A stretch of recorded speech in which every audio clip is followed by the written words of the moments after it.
Adonai, Elohim, and the Tetragrammaton. Perhaps you've heard of these divine names before, but what do they mean? What are they used for?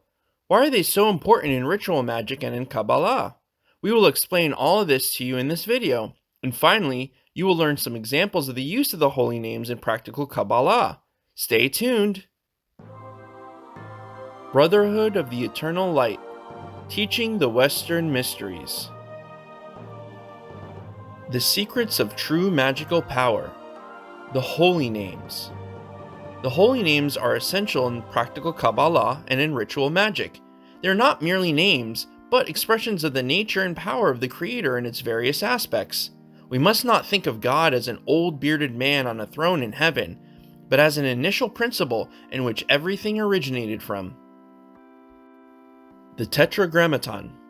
The best known or most holy name of God consists of 4 Hebrew letters, Yod, He, Vav, He, and is called Tetragrammaton.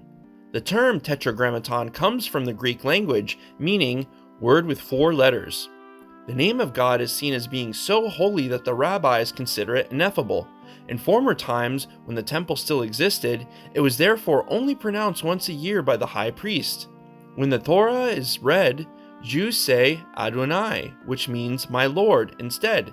After the destruction of the temple, its proper pronunciation was lost. It is forbidden to erase or destroy the name of God. Therefore, Jews don't write it down outside of holy books or prayer books. If the name of God is written incorrectly in a Torah scroll, it cannot be corrected or erased.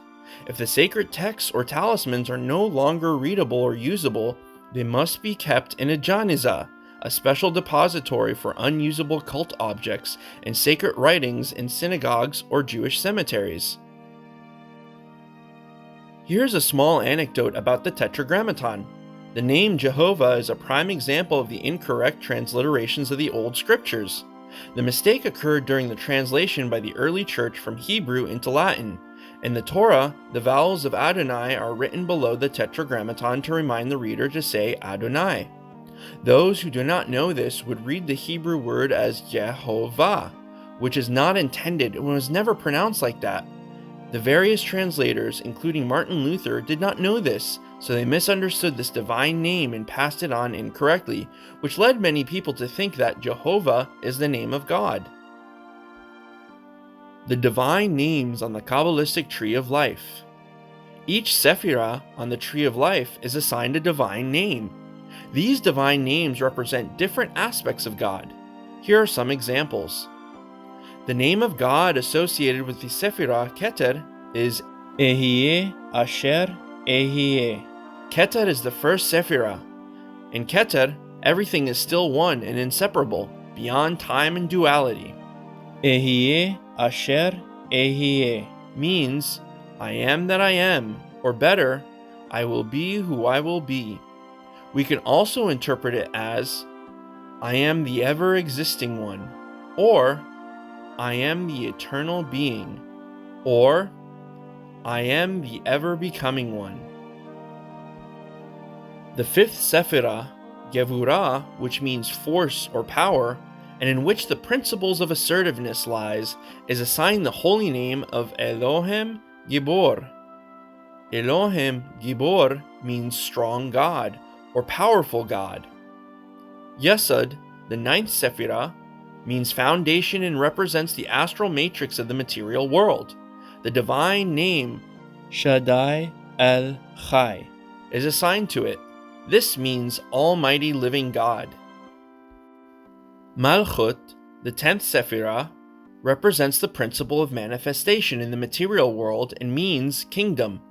Malchut is assigned the holy name Adonai Haaretz, which means Lord of the Earth, or My Lord of the Earth, and is seen in the Kabbalistic interpretation as both male and female, i.e. as My Lord or My Lady of the Earth. If you haven't already done so, you can watch our videos about the Kabbalistic Tree of Life in the different Sephirot here on the YouTube channel. You can find more information about Qabbalah and the Western Mysteries on our website and in our free online courses. The practical use of the holy names. Let us now come to the use of the holy names. In the practical Qabbalah, the energy or power hidden behind the respective holy name is activated by vibrating. Also, the potential of each sephirah is activated by vibrating the corresponding holy name. The vibrating is similar to a meaningful singing, where the voice sounds and vibrates powerfully in the room. The vibrating of the holy names is used in ceremonial magic, for example, in rituals to invoke and manifest higher powers. You can find our instructions and further explanations about vibrating in our video about the lesser pentagram ritual. Furthermore, the holy names can be used to balance oneself or to harmonize the energies in a room. Would you like to learn more about this? You can do so, for example, with Refuah, as taught by Salomo Baal-Shem, the Western path of spiritual healing. Watch our upcoming video about Refuah. Watch also our video about a practical exercise for activating the middle pillar. All links to our video recommendations and courses can be found in the description. Did you know that a Kabbalistic magician is called Baal-Shem, which means master of the name? This means that he knows how the divine names are used to create a magical effect. A Baal-Shem was taught the true pronunciation of the name of God by his incarnate or inner teacher. Have you already gained experience in using the holy names and vibrating?